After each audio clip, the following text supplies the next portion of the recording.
wants to talk about. We're on? Awesome. All right, so I'm here with team two freshman in a trench coat, yep. And with their game Ave Incensa, and they're going to demo it for us while also answering some questions about it.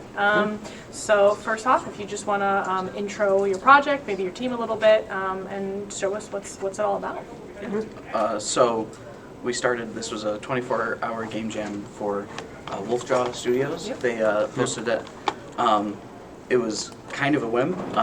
Ryan here was our lead programmer on the project of the two of us, and I did the art. So he was like, hey, we're roommates, and he was like, hey, Brady, do you want to do this game jam? And I was like, I don't have anything planned for this weekend. And so 24 hours later, we had this game, and it was really exciting, and I've kind of been hooked.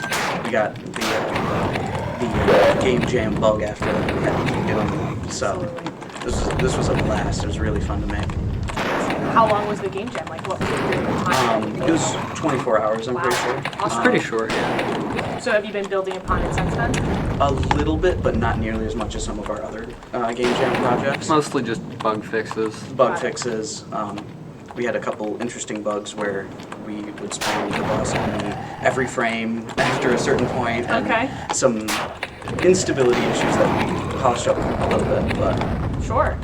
So can you tell me a little bit about the world and what you're playing through right now? yeah, Ryan, do you want to? Yeah. So the main stuff for this game was just the main mechanic is light. You don't get a lot of light. The main sources of light are these tires, which don't provide much. And when you shoot, you get light from the muzzle flash. And so, really, there's a world. I'm not venturing too far away from the pyre just because you get a few more points from it. Eventually, I'll get a bit overwhelmed and have to move away from it. And so, there's a bunch of these enemies throughout the game. They do light up a bit when they get hit. And so, really, just trying to not get too cornered. There's a lot of little small alleyways and whatnot where you can kind of get trapped in, which really adds to the whole feeling of the game. And then, here you can see the boss enemy. There's really only a couple of enemy types in the game, but this is the boss that after a certain point spawns in. I don't like that. That's scary. Can I ask about the title? Where does Ave Incensa come Ave from? Incensa. So Ave Incensa is some butchered Latin, meaning Ave, hail, and Incensa is the burned or burning. It's used in a variety of situations. Ave Incensa, it's not really linguistically working, but it means, hail the burned one. So. So is this just basically one level? You don't necessarily go through a bunch of levels. It's just how many points can you gain? Yes. Or you are immolated, I believe was the term. Yeah. And it's an arcadey experience. yeah, it's really just try to last as long as you can. And the level design is extremely maze-like. We had a couple different ideas for the level that during the 24-hour game jam actually were lost and had to be restarted a couple of times. So the level is, there's a lot of repeats and just kind of weird spaces that are kind of intentional to keep the player sticking to the objectives of the pyres instead of wandering off into the corners of the map. Very cool. Did anything inspire this game in particular? Any other games or an idea, or what sort of sparked it?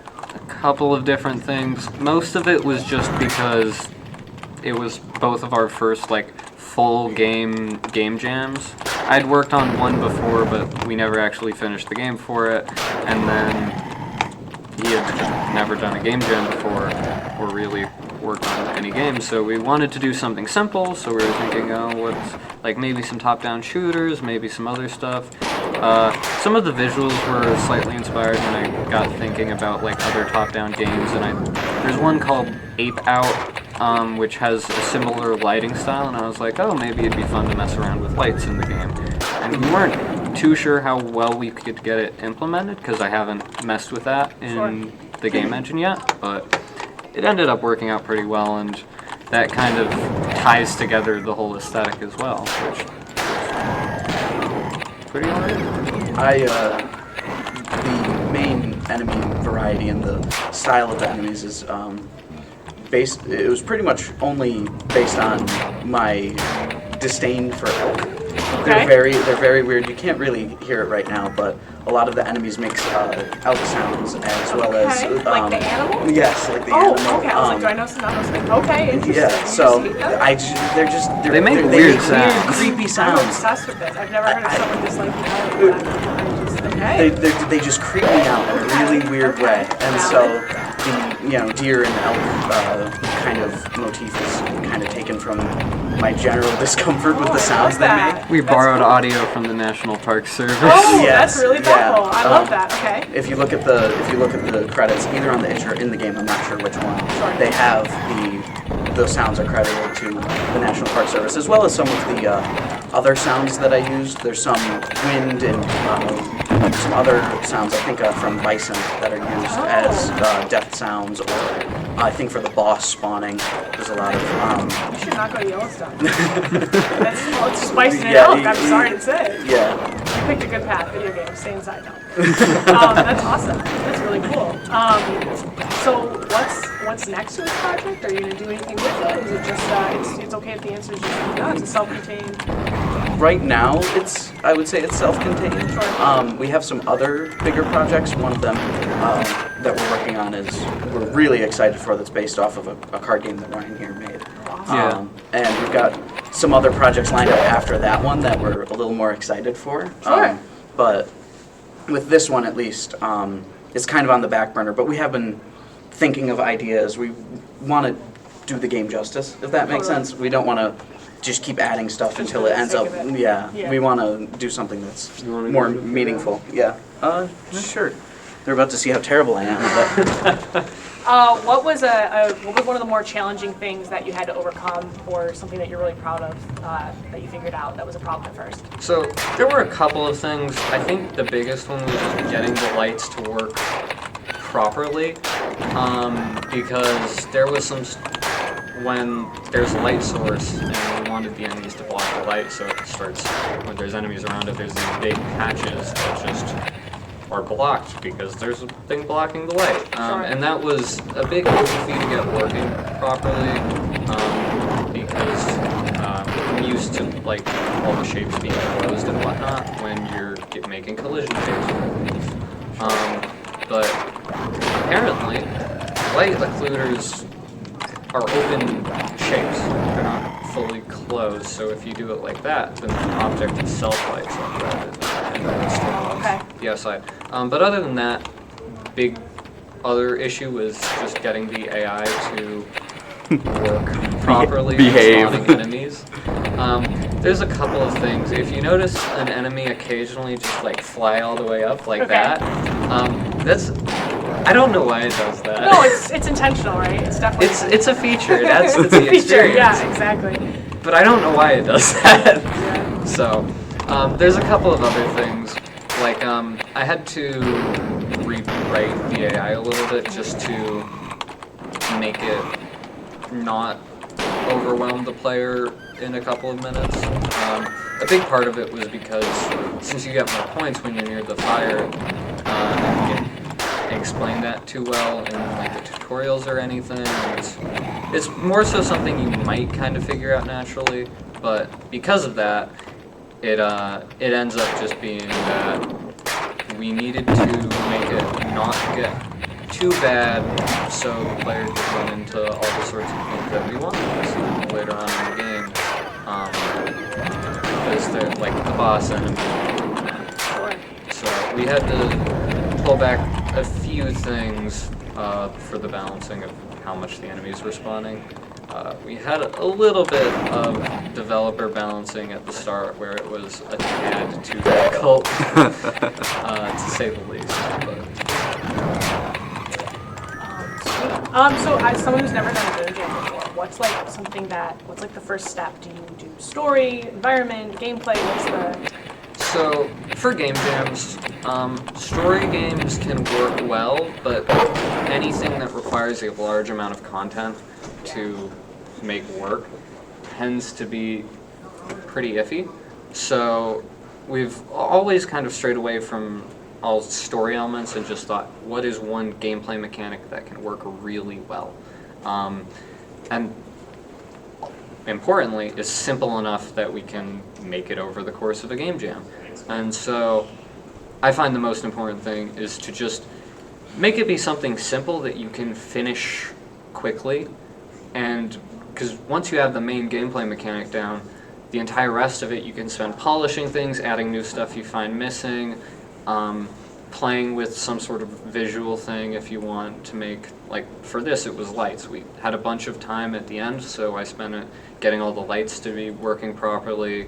We added the boss in the last like 4 hours because we finished the game with 4 or 5 hours to spare, so we were just like, all right, let's spend this time to add a boss, add some more things, polish up all the menus and whatnot, like with the transition effects and everything. So It's a lot easier in a game jam project to start adding more stuff on that you think would increase how fun and interesting the game is than it is to try to decide what you can chop off and get rid of. Right. It's very that's something that we've always been kind of harsh on ourselves, is stay in scope, and if the scope can expand, then do it, but otherwise err on the side of caution with that sort of thing. there's been so many times we've been like, that's a great idea, but we're thinking about it way too early Got it. into the project. So. Yeah, that makes a lot of sense. What engine did you use to code on? We use Godot. Mostly just because I have a lot more experience with it myself, but the other thing is just... I like how drag and drop the assets are. The fact that I can just dump PNGs into Godot and then they work is, art-wise, was awesome for my process. It's really easy to work with. Oh, that's awesome. That's the open source one. Yeah. Yeah, So that's fantastic. I find that if you have other members of the project that aren't more programmer oriented, Godot is just great for it, because with stuff like Unity and Unreal, you tend to want to build a lot more tools for the non-developers to make it easier for them to work with it. With Godot, as long as you've arranged things properly, you can just hand them the thing and be like, oh yeah, open up the file. It's that little setting where you see the image on the right. You can just drag it in. Yeah. Same with the animator and everything. So it's more conducive to partnerships like artists and stuff, because that way you can just work back and forth more easily in case Oh, they yeah, can- for I sure. did the map on this one, right? Yeah. Yeah, so Yeah. Awesome. I did the map on this one.